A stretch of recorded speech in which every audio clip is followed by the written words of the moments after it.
أكلة اليوم أكلة سبيشالية خاصة مميزة أحبها كثير، اللي هي بامية مجففة شوية مسلوقة، نطبخها في الطماطم المجففة مع الثوم المدعوس في الزيت الزيتون والقليل من الكنيبرة أو القنيبرة، فلفل حار. شمعاها.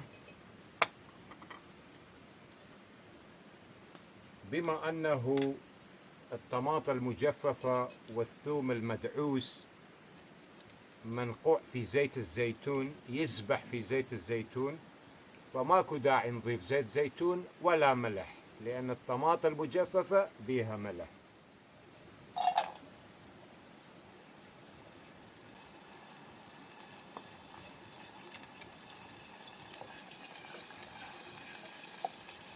ومن ثم نضيف البامية المجففة.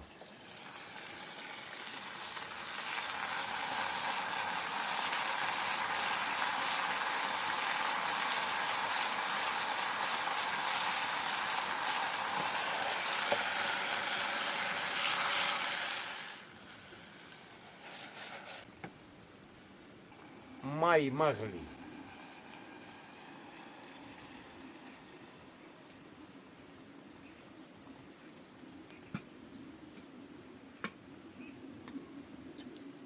غطاء نخليه يطبخ على راحته. بالأخير نضيف القنيبرة المسلوقة شوية.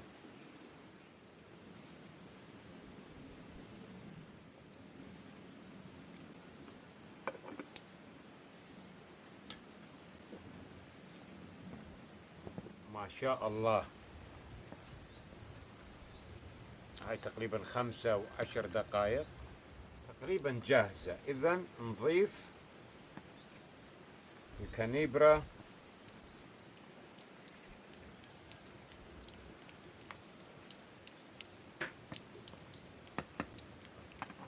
نعدل النار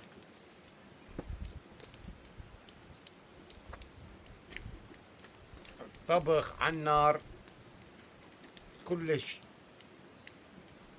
صحي للعقل والروح والجسد أيضا. تتعلم هواية أشياء الطهي على النار، من أحد هواياتي المفضلة. ناكل وياها خبز الشعير المخمر، لخمة سالم خمرة، شوربة بامية، مرقة، مراقة.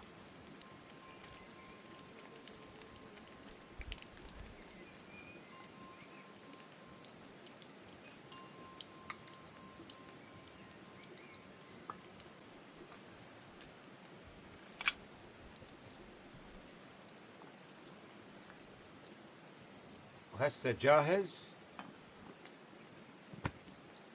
لكن من الضروري أن ناخذه من النار،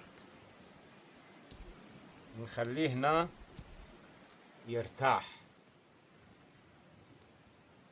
والمرقة مراقة يرتاح، واحنا هنا نكسر الخبز نخليه بالماعون.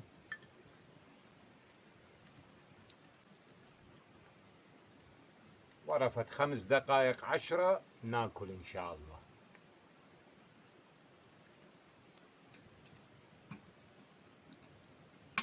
هسه خلينا نشوف.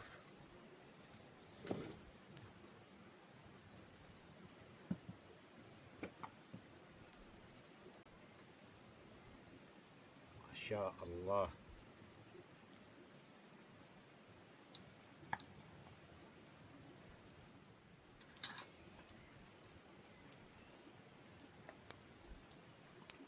والالوان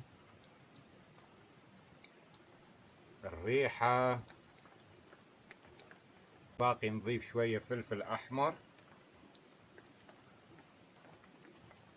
كلش حار هذا الفلفل الأحمر ويعجبني ومفيد جدا.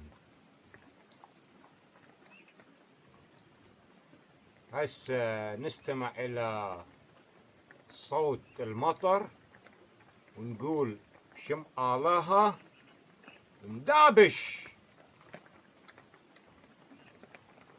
كلش حار، ساخن وحار.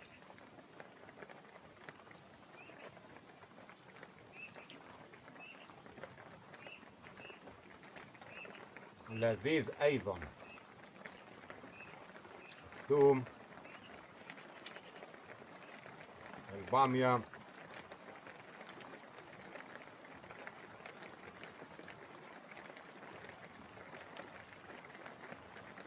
حبي لكم.